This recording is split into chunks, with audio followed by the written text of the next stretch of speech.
प्रयागराज में बीटेक छात्र के जिहादी नारे लगाते हुए इलेक्ट्रिक बस कंडक्टर पर चापड़ से जानलेवा हमला करने के मामले को लेकर एटीएस की जांच में अब चौंका देने वाला खुलासा हुआ है। एटीएस के मुताबिक आरोपी छात्र लारेब हाशमी ने बस कंडक्टर पर लोन वुल्फ अटैक किया था और इस तरह का हमला आमतौर पर कट्टरपंथी संगठनों से जुड़े हुए प्रशिक्षित आतंकी ही करते हैं। लोन वुल्फ अटैक में हमलावर अकेला होने की वजह से अपने टारगेट पर इस तरह से अटैक करता है ताकि एक ही बार में उसका काम तमाम हो जाए। हमले के इस तरीके से जांच एजेंसियां भी हैरान हैं।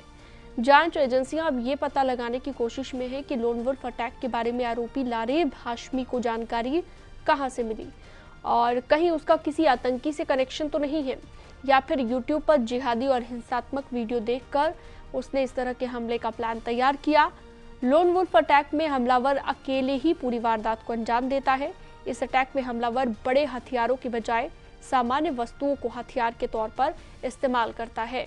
आमतौर पर चाकू, चापड़, नेल कटर या फिर किसी अन्य ऐसी ही वस्तु का इस्तेमाल किया जाता है और इसी तरह का हमला कुछ साल पहले गोरखपुर के गोरखनाथ मंदिर में भी किया गया था। यहाँ पर मुर्तजा नाम के शख्स ने पुलिस वालों पर लोन वुल्फ अटैक किया था।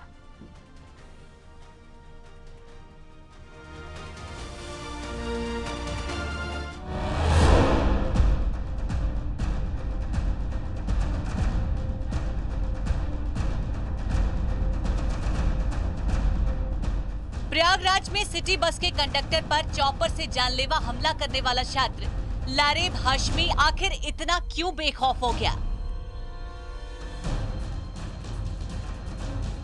आखिर कैसे उसके अंदर इतनी हिम्मत और वहशीपन पनप गया?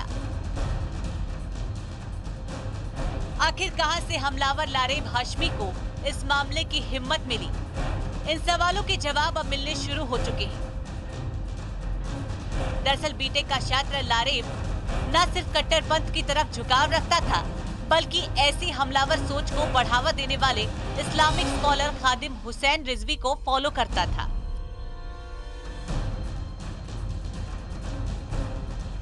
खादिम हुसैन रिजवी पाकिस्तानी चरमपंथी समूह तहरीके लब्बैक का संस्थापक है और कट्टरपंथी और उग्र सोच को बढ़ावा देता है। लारेब हाशमी न सिर्फ खादिम हुसैन रिजवी के भाषणों को सुनता था बल्कि उससे बेहद प्रभावित था। शायद यही वजह है कि उसने खौफनाक कदम उठाने से पहले एक बार भी नहीं सोचा कि पाकिस्तान नहीं ये हिंदुस्तान है। अस्सलाम वालेकुम रहमतुल्लाहि व बरकातहू। एक उस दुश्मन इस्लाम जो मुसलमानों को गाली दे रहा था, हज़रत खालिद बिन वलीद रज़ियल्लाहु तआला अन्हु की बरकत से इंशाअल्लाह वो बचेगा नहीं। सर वो बरेलवी हैं इसलिए फॉलो करते हैं। खान साहब को जानते हैं? जानते नहीं हैं, बस ऐसे मतलब नेट पे देखे थे उनको।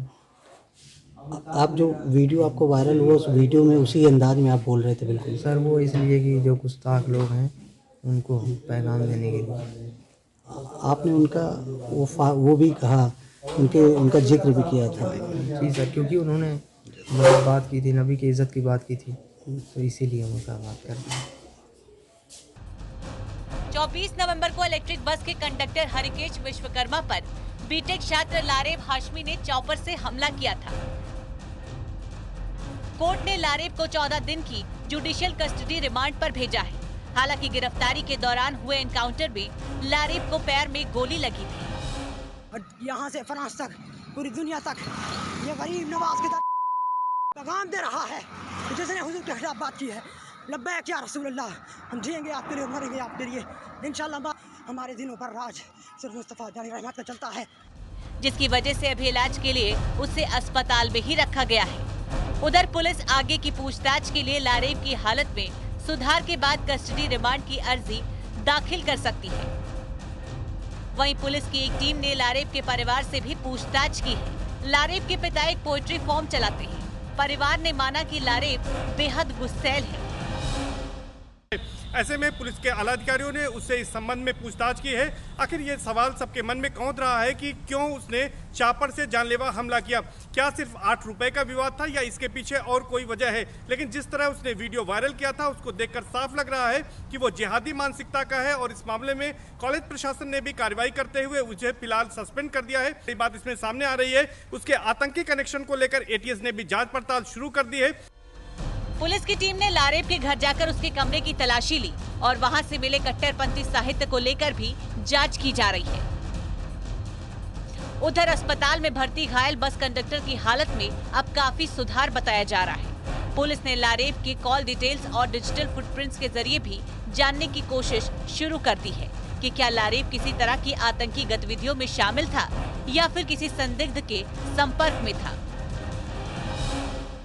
एटीएस की जो टीम है उसके घर से कई सामानों को जब्त किया है, डेस्कटॉप के साथ ही साथ चिप और इसके साथ ही साथ कुछ अन्य चीजें बरामद की है। 2 मोबाइल और बैंक खातों की डिटेल बरामद की गई है। लेकिन पाकिस्तानी मुस्लिम स्कॉलर खादिम हुसैन रिजवी के संपर्क में था, उनके भाषणों को सुनता था, उससे प्रभावित था। उसको लेकर इस बात के कयास लगाए जा रहे हैं क्योंकि उसने जो वीडियो बनाया था उसमें भी यही बात उसने कही है कि वो तहरीके लब्बैक का नाम बार बार ले रहा है और ये कहा था कि ये बचेगा नहीं। और इंशाल्लाह जिस तरह की उसने बातें कही थी उसको देखकर ये अंदाजा लगाया जा रहा है कि कहीं न कहीं उसका ब्रेन वॉश किया गया है और इससे वो प्रभावित था। सर्वेश दुबे, न्यूज़ 18 प्रयागराज। और वक्त